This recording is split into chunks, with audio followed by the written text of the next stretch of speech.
27절로 가보실게요. 감사기도 하시고, 감사기도에다가 박스를 쳐보시겠어요? 이 잔을 받으사 감사기도 하시고. 그 다음 19절로 가보세요. 또 떡을 가져 감사기도 하시고, 감사기도에다가 박스를 쳐보십시오. 그리고 20절 마지막에 곧 너희를 위하여 붓는 것이라 돼 있죠. 거기도 박스를 한번 쳐보십시오.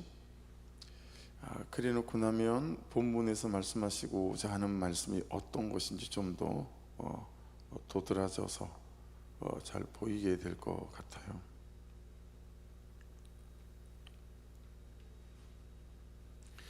여러분, 지금 고난을 앞두고 있는 거잖아요. 그리고 포도주는 뭐죠? 예수님 당신의 피이죠. 그런데 감사하기도 하세요. 그리고 떡은 뭐죠? 예수님 당신의 살이죠. 근데 감사하기도 하세요. 그죠? 이게 고난을 대하는 예수님의 삶의 방식 또는 태도의 방식 같은 거죠. 그것을 지금 우리에게 말씀하시는 거죠. 그래 놓고 14절로 가볼게요. 자, 때가 이름에 밑줄 그어보시면 때가 이름에 사도들과 함께 앉으셨어요, 예수님께서. 그리고 15절을 보세요. 내가 고난을 받기 전에 너희와 함께 이 유월절 먹기를 원하였노라. 자, 여러분, 이제 잠시 후에 예수께서 겟세마네 동산에서 기도하실 때 어떤 일이 벌어지죠? 가룟 유다가 예수를 팔고, 그리고 로마 병사들과 함께 예수님을 잡으러 오잖아요. 그리고 어떻게 하죠? 마가는 벌거벗은 채 도망가죠. 모든 제자들이 뿔뿔이 다 흩어져요. 그리고 예수님께서 가야바 대제사장 집으로 붙잡혀 갈 때 누가 뒤에서 멀찌감치 안 들키만큼 누가 베드로다라고 말하면 도망갈 수 있는 거리만큼 떨어져 쫓아가죠. 베드로가 쫓아가죠. 그리고 가야바 대제사장 집 안에서 거기 집에 있는 여종이 쟤도 예수님의 도당인데 라고 말할 때 3번씩이나 또 베드로가 부인하잖아요. 그죠? 그런 시 이제 벌어져요. 그러니까 제자들의 입장에서는 그들의 기대가 산산이 깨어지고 소망이 깨어지고 뭐 그런 때가 곧 찾아오지 않겠어요, 그죠? 그러니까 예수께서 고난을 받기 전이지만 또 제자들에게 닥칠 일들이 있잖아요. 근데 예수께서 너무 유월절 먹기를 원하셨대요. 15절 이르시되 내가 고난을 받기 전에 너희와 함께 유월절 먹기를 강조죠. 원하였노라. 자, 왜요? 왜 고난을 받기 전에 예수께서 유월절 먹기를 원하셨을까요? 자, 어제도 말씀을 나눴잖아요. 유월절의 의미가 뭐죠? 여러분, 10장 중에서 마지막 재앙, 하룻밤 사이에 애굽의 짐승과 사람의 모든 처음 난 것 장자들이 다 죽어 자빠지는, 그래서 어린 양의 보혈로 좌우문설주와 임방에 피를 발랐을 때 죽음이 그 가정은 패스오버하는 게 유월절이잖아요. 그러니까 여러분, 유월절은 뭐죠? 죽음이 아니고 구원이었죠. 유월절, 유대인들에게는 어린 양의 피를 발랐던 그때에는, 그렇죠? 그러니까 우리에게 주는 메시지는 뭐예요? 제자들에게 주는 메시지는 뭐죠? 야, 고난이 닥칠 건데 있잖니? 그 고난이 아니다. 그 고난이 구원이야. 그 고난이 너희를 살릴 거야. 왜냐하면 예수의 피가 우리의 죄를 씻어 주시기 때문에 그렇죠. 그리고 예수의 몸은 어때요? 부활하시기 때문에 그렇죠. 할렐루야. 그러니까 지금 너무 원하셨대요. 나의 고난을 너희들이 보기 시작하면 너희들이 다 도망가고 이제는 끝이다, 절망이다 라고 말할 텐데 아니야. 그게 끝이 아니고 시작일 거야. 죽음이 아니고 구원이야. 이 유월절의 의미가 그거잖아요. 그래서 너무너무 유월절을 원하셨대요. 여러분, 우리에게 주시는 메시지도 똑같아요. 하나님의 자녀로서 우리가 살아가는 우리 삶의 여러 부분에 있어서 고난처럼 보이는 고난, 근데 그것을 닥칠 때마다 광야처럼 보이는 광야, 그걸 닥칠 때마다 자 봐봐, 주목 정신 차려야 돼. 그게 고난이 아니고 광야가 전부가 아니야.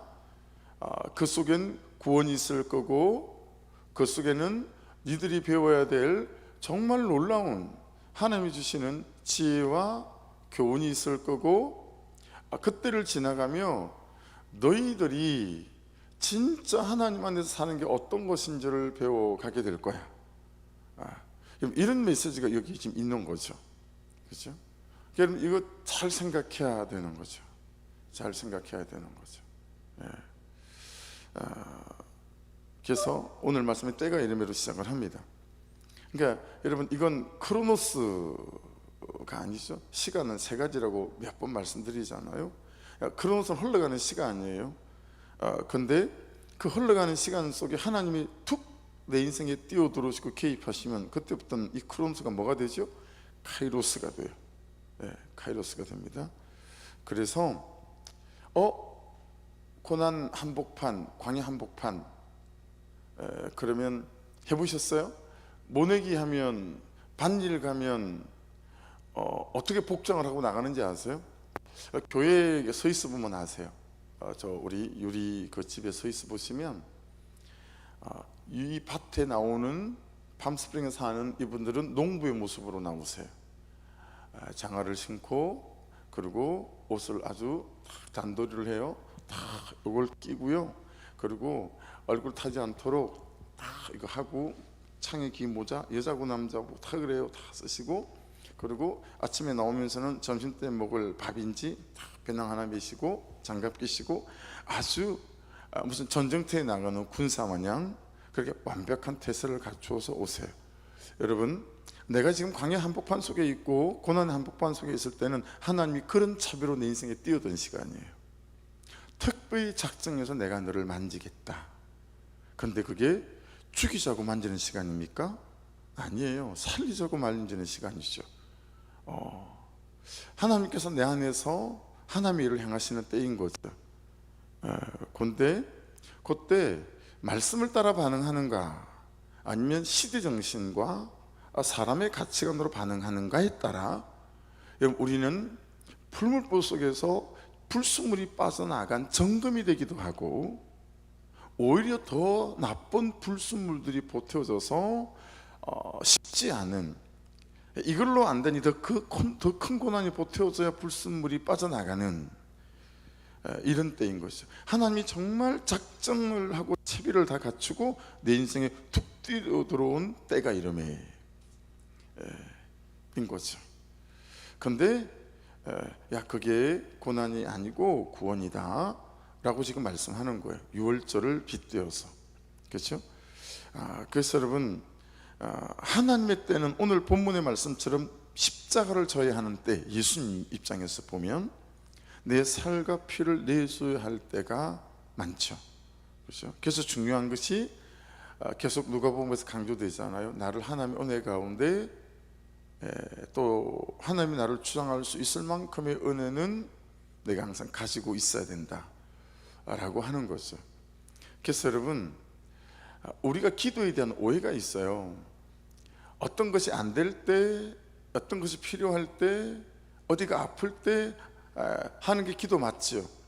근데 여러분, 우리 기도는 더 어디에 많이 할애되어져야 되냐면, 그 하나님의 은혜로 나를 채워놓고 있는 때에 우리의 기도가 할애되어져야 해요. 근데 그게 잘 안 되죠.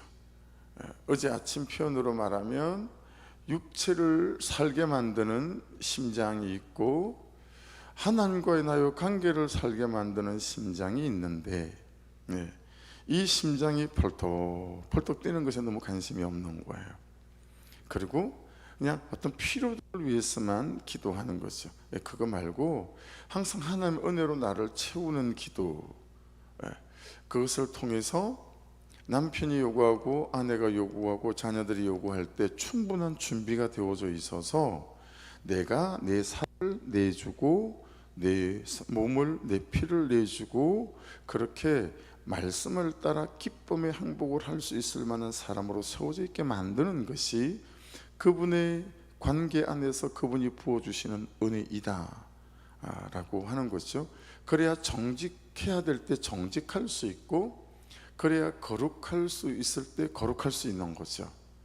그 채비가 항상 우리 가운데 되어져 있어야 되겠다라고 하는 거죠. 다윗은 17살의 왕으로서 기름 부심을 받잖아요. 근데 그때부터 사실은 고통과 고생의 때가 시작이 되었습니다. 그렇죠? 그런데 그때가 다윗을 향한 가장 좋은 하나님의 때, 13년간 도망 다닐 때 쭉 같은 하나님 그분과의 고백들이 기록된 건 시편에 전부 다 13년의 기간들이었죠. 그때 하나님과의 관계 안에서 다윗이 만들어졌고, 그리고 왕으로 기름 부으심 받았을 때부터 그 기억과 그 관계로 그가 왕으로서의 삶의 자리를 지킬 수 있었다라고 하는 것이고, 그렇게 모든 정복이 이루어지고 이루어졌다 싶을 때 왕이 출전할 때가 되매 출전하지 않고 간밤에 뭘 하고 지냈는지 오후 3, 4시대야 잠을 깨서 왕궁의 옥상을 거닐다가 멀찍이 어떤 여인이 발가벗고 목욕하는 것을 보는 순간 이제 그것을 감당할 수 있을 만한 전혀 채비가 되어 있지 않던 다윗이 밧세바를 부르는 그런 거죠.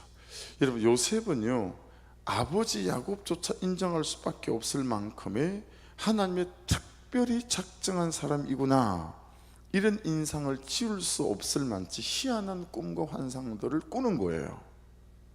그 야곱이 하나님을 겪어본 사람이잖아요. 그렇죠? 야복 강가에 하나님을 경험해 본 경험이 있는 사람이잖아요. 근데 자기 아들 요셉을 보니까 얘가 범상치 않은 거죠. 야, 이거 하나님이 특별히 작정한 사람이 아니라면 이런 일들은 일어나기 어려운 건데 싶었던 거죠. 근데 여러분, 그때부터 숱한 죽을 고비를 넘기며 요셉을 향한 하나님의 때를 살아가는 거예요. 하나님이 요셉의 인생에 구체적으로 뛰어들어오시고 개입하셔서 요셉의 때를, 또 요셉이란 사람을 만들어가는 거죠. 그 기간들을 통해서 온 세상에 가뭄이 왔을 때 72명의 이 이스라엘 사람을 통해서 고센 땅에 머물게 하시고, 나중에 430년이 지난 뒤에 약 200만, 250만 명에 가까운 이제 민족이 되어지게 만들어서 출애굽을 시키는 거죠. 그러니 여러분, 은혜가 잘 채워지고 여러분과 저에게 채비되어 있어서 이런저런 고난들을 통해서 하나님께서 저와 여러분들을 만들어 가실 때 여러분, 그분의 뜻대로 잘 만들어지시고 만들어가는 은혜가 있기를 주의 이름으로 축복합니다. 다윗을 보고 요셉의 삶을 보며 확신하게 되는 건 언제라도 어느 때라도 하나님이 우리를 안 보시는 때가 없고, 아멘 하십시다. 하나님이 우리에 대하여 눈을 감고 있는 때가 없고, 아멘 하십시다. 하나님이 우리에 대하여 귀를 닫고 계신 적은 없다. 할렐루야. 그분의 섭리와 그분의 계획 안에 우리의 시간과 우리의 삶이 있다라고 하는 것이니까, 여러분, 그런 어려운 때가 있을 때 하나님에게 충분히 만져줄 수 있기를 주의 이름으로 축복합니다. 어제 느닷없이 우리 정원을 할 때 큰 나무 몇 개를 심어주시고 하신 이제 조경 여사 대표님이 오신 거예요. 이제 봄은 됐고, 그쪽에 어쩐 저는 비전문가니까, 그래서 야, 나무에 그름을 좀 줘야 되지 않나? 저 순 그냥 마사토거든요. 아무 영양분도 없는 마사토. 그거 그냥 어떤 부분은 흙 위에 있지만 어떤 거는 콘크리트 바닥 위에 지금 나무를 심는 것도 여러 개가 있어요. 그래서 걸음을 좀 줘야 되겠거니 싶어서 나무 주변을 이렇게 막 다 파놨어요. 지금 보시면 다 파놨거든요, 지난주에. 그래서 이제 걸음을 줄 요량인데, 나무는 심는 것보다 훨씬 중요한 게 이제 걸음을 주는 게 중요하다는 사실을 알고 있으니까 제가 어제 전화를 드렸었거든요. 오전에 걸음을 어떻게 주는 게 잘 주는 건지 여쭤보고 싶어가지고. 근데 저하고 통화가 서로 잘 안 돼서 내가 하면 안 받으시고 또 그분이 하면 제가 못 받고, 그래서 그냥 아마도 제 질문을 아셨는지 오셨어요. 그래서 엄청 혼났어요. 이렇게 둘레를 이렇게 왜 파놨냐고. 나무의 제일 윗부분에서 뿌리들이 물을 흡수하는데 그걸 좀 다 벗겨놨거든요. 금방 말라 죽는다고 빨리 덮으시라고.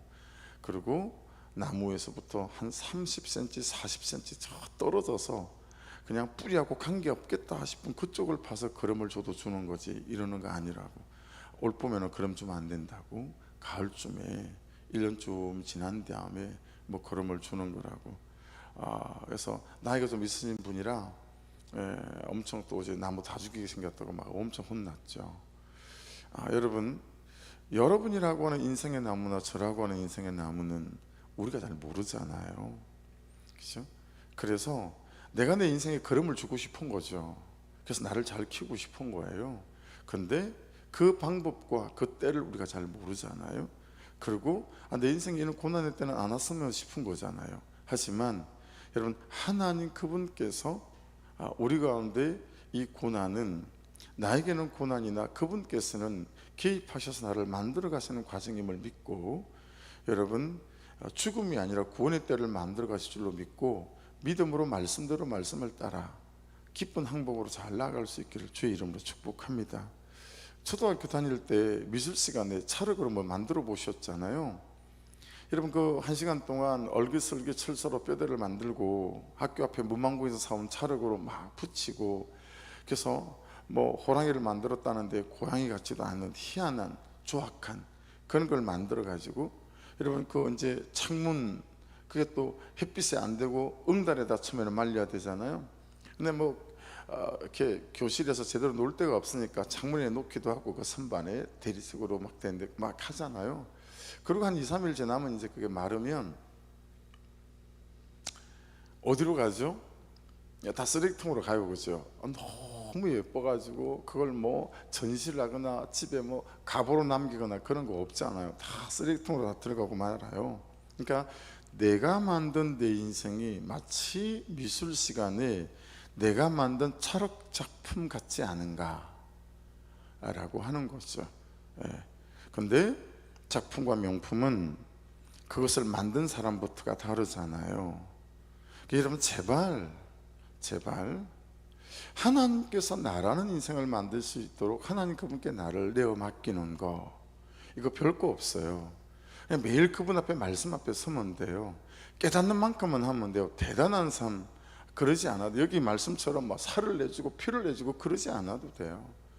그냥 그 소소해 보이는 일상, 그냥 거기에 그냥 말씀 따라가고, 그리고 말씀을 따라갈 만한 분량이 안 되는 것 같으면 그냥 달려와서 기도하며, 하나님 오늘 주신 말씀만큼은 적어도 살 수 있도록 은혜를 좀 주세요. 그리고 은혜를 나를 채워서 그날 말씀을 따라 소소한 순종에 순종할 수 있는 사람으로 하루를 또 살아내고, 또 좀 은혜를 채워서 또 하루를 살아내고, 이러는 거죠.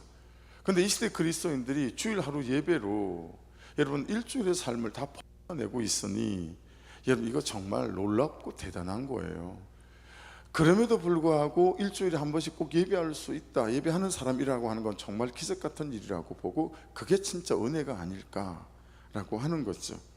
갖은 수고로 반죽을 만들기 전에, 여러분 유명한 그런 도자기를 만드는 분들이 제일 중요한 작업이 뭐죠? 흙을 찾아다니는 거예요. 그래서 자기가 만드는 작품에 흙이 나오는 지역이 따로 있죠. 흙을 찾아 전국 팔도를 돌아다니고 그 흙을 가져오면 얼마나 갖은 수고로 반죽을 만듭니까, 그렇죠? 그리고 물내서 만들고, 그리고 가마에 집어넣어서 3000도로 구워내고, 그러기 위해서 며칠을 불을 떼고 또 며칠을 가마의 온도가 내리기를 기다렸다가, 여러분 보셨죠? 뭐 그는 다큐멘터리 조금만 실금이 가면 조그만 색깔의 변색이 있어도 사정없이 그냥 망치로 깨버리고 단 한 점의 작품을 찾아내는 거. 근데 우리는 나를 하나님께서 그렇게 만들어 가시는, 하나님이 내 인생을 만지시고 만들어 가시는 때를 너무 싫어하는 거예요. 감당도 안 하고 항상 달달하고 꽃길만을 원하는 거지요. 그러니 진짜 내가 만들어지는 그 떡은 풀무불 속에 들어가 있는 것 같은 하나님께서 나를 만들어 가시는 때가 이름에도 잘 없고, 영혼을 살리는 때가 이름에도 올 턱이 없죠. 내가 먼저 하나님께서 나를 만드시는 때가 이름에가 되어져서 인생의 어느 순간마다 아들에게 내 살을 내주고 내 피를 내주는 거죠. 왜냐하면 그래야 그 영혼을 살리는 때가 되어질 것이기 때문에 그런 거죠. 내 살을 내주지 않고 내 피를 내주지 않고, 여러분 어떻게 한 사람이 영혼의 구원에 이를 수 있겠어요? 내가 그렇게 영혼의 구원을 입었는데, 이건 동일한 방식이라는 거예요. 예수의 방식과 우리의 방식이 다를 수 없어요. 지금 그걸 보여주시고 계신 거잖아요. 그러니까 여러분, 그게 안 되니까 이 대목쯤에서 14절에 나오는 사도들 있잖아요. 사도들과 함께 앉으사, 제가 좀 불순한 표현으로 표현해 볼게요. 이 사람들이 어떻게 되어지는지. 여러분, 조금 있으면 발가벗고 도망갈 놈이고, 이 중에 어떤 놈은 거선에 도망갈 놈이고, 이 중에 어떤 놈은 코빼기도 안 보이죠. 십자가에 예수에 매달리시는데. 어떤 놈은 3번이나 도대체 예수가 누구냐고 만나본 적도 없다고 말하는 놈도 여기 앉아 있어요. 그리고 어떤 놈은 예수를 팔아먹죠. 근데 그 어떤 놈 속에 내가 있다라는 걸 어떻게 부인할 수 있겠어요? 그러니까 여러분, 인생의 좋은 때 꽃길, 거기서 우리가 만들어지지 않아요. 이 고난과 강야를 통과해가며 내 죄가 밝히 보일 때, 그 내 죄가 보이는 것만큼 우리는 겸손해질 수 있고, 내 죄가 보이는 것만큼 우리는 예수를 닮아갈 수 있는 것 같아요. 여러분, 자꾸 내 죄가 더 크게 보이잖아요. 그럼 내가 어떻게 나를 사람들 앞에 주장을 해요? 잘난 척을 할 수 있겠어요? 내가 죄인이라는 게 너무 절감되어지니까 따질 수가 없어요. 그냥 네, 제가 죄인입니다 라고 하는 거죠. 그래서 오히려 15절 말씀 보시겠어요? 유월절 먹기를 원하고 원하느라 말씀을 보면 예수님이 하나님의 부르심과 보내심을 이루는 심정이 얼마나 놀라운지 알 수 있다는 거죠. 그 다 도망갈 사람들인데 예수님은 그런 사람들과 끝까지 마지막까지 이 자리에 앉아 계시잖아요. 그렇죠? 그러니까 참 예수께서는 사람들을 포기하지 않으신다라는 말씀도 되고, 또 사람을 사랑하고 용서하는 것을 포기하지 않았다라는 말도 되고, 뭐 그런 거 아니겠습니까? 그렇죠? 그러니까 17절 보십시오. 이것을 갖다가 너희끼리 나누라. 빵을 주고 포도주를 준 것이지만 실상은 예수님은 당신의 몸을 주시고 피를 주시면서 이걸 갖다 너희들끼리 나누라 그러잖아요. 네가 먹고 또 너희도 나눠야 된다. 여러분, 다시 또 이 아침에 고백해 보십시다. 여러분이 한 몇 달을 지난 뒤에, 한 1년을 지난 뒤에 뒤돌아봤을 때 여러분을 따라 나서는 여러분의 남편과, 여러분을 따라 나서는 여러분의 아내와, 여러분을 따라 나서는 여러분의 자녀, 저도 마찬가지죠. 참 그런 소망으로 이 하루가 말씀을 따라가는 하루요, 말씀대로 사는 하루가 되어지는, 그래서 고난 속에 너무 힘들지만 슬퍼하지 않고, 또 너무 힘들지만 절망하지 않는 그런 은혜가 저와 여러분을 붙들 수 있기를 주의 이름으로 축복합니다.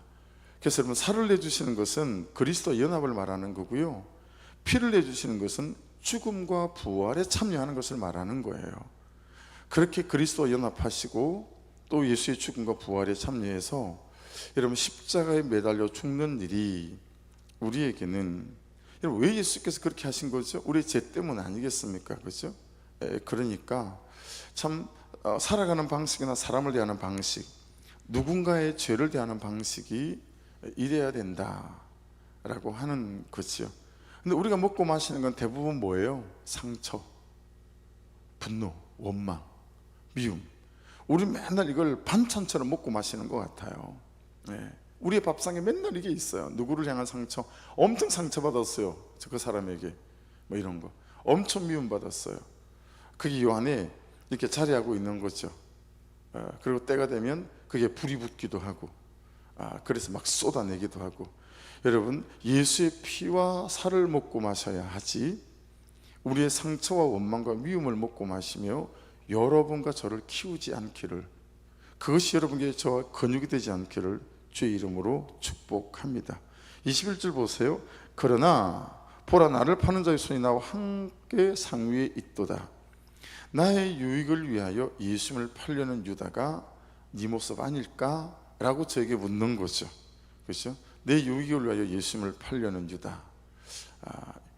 그리고 22절 23절, 인자는 이미 작정된 대로 가거니와. 여러분, 하나님께서 우리를 향한 작정은 이미 예수를 통해서 구원하신 것이고, 그리고 저와 여러분을 통하여 살아계신 하나님의 영광의 찬송이 되게 하는 것이 하나님의 작정이셔서 되게 하리라. 할렐루야. 되게 해 가실 줄로 믿습니다. 너 그를 파는 그 사람에는 화가 있으리라 하시니 그들이 서로 묻되 우리 중에서 이를 행할 자가 누구일까 하더라. 가룟 유다만 한 것 같지만 사실은 다 했죠. 그죠? 여러분, 가룟 유다만 예수를 팔았습니까? 3번 부인한 베드로도 예수 판 거 아닙니까? 발가벗고 도망간 마가도 예수 판 거 아닙니까? 그죠? 다른 사람이 자기를 알아보지 못하도록 모두 숨어버린 다른 제자들도 예수를 판 것과 진비 없지 않습니까? 자기들이 그렇게 묻는 거예요. 설마 저는 아닌데, 야 설마 넌 아니지? 이런 시선과 이런 말이잖아요. 근데 한 사람 한 사람 다 예수를 판 사람인 거죠. 그래서 여러분, 우리가 신앙생활 해가면서 깨닫잖아요. 참 배신자는 가장 가까운 곳에 있다. 그렇죠? 내 남편, 내 아내일 수 있고, 그리고 나 자신이다. 내 인생과 내 존재를 배신하는 가장 가까운 사람은 사실은 내 자신이죠. 내 자신. 내가 내 하나님 주시는 말씀 앞에 순종하지 아니하고 기쁜 항복할 줄 모르고, 그냥 항복만 해도 사실 당이죠. 말씀을 따라 기쁜 항복하지 않고 오만 가지 이유와, 나를 위해서도 죽었지만 그 사람을 위해서도 죽으셨잖아요, 예수께서. 그러시니 여러분, 하나님의 은혜와 예수의 몸, 그리고 예수의 살과 피, 이것이 나를 위하여도 뿌려졌지만 그를 위하여도 뿌려졌음을 기억하시고, 저와 여러분 안에 오늘 말씀도 이 하루 동안 우리를 붙잡아 주시는 말씀이 될 수 있기를 주의 이름으로 축복합니다. 기도하겠습니다. 말씀 붙잡고 기도하시고요. 그리고 특별히 내 안에 도사리고 있는 그 악함들, 그것들을 위해서 기도하는 이 새벽 되기를 원하고, 고난을 대하는 나의 자세, 광야를 대하는 나의 자세, 이 카이로스, 이게 정말 아프기만 하고 지나가지 아니하고 하나님을 깊이 크게 높이 넓게 만나는 그런 은혜 때가 될 수 있도록 인도하여 주옵소서. 또 그렇게 기도하기를 원하고요. 부활주일 때 하나님 정말 우리 성도들이 그런 은혜가 있게 도와주십시오. 또 다른 누구에게 이 복음을 전하고 나누어서 함께 예배하는 그런 부활주일 될 수 있도록 은혜를 부어 주시옵소서. 구성전 매매와 아버지 하나님, 우리의 필요 위에도, 김진전 오로스의 땅 위에도 은혜를 더하여 주시옵소서. 우리 주여 한번 부르고 기도드립니다. 주여! 아버지 감사합니다.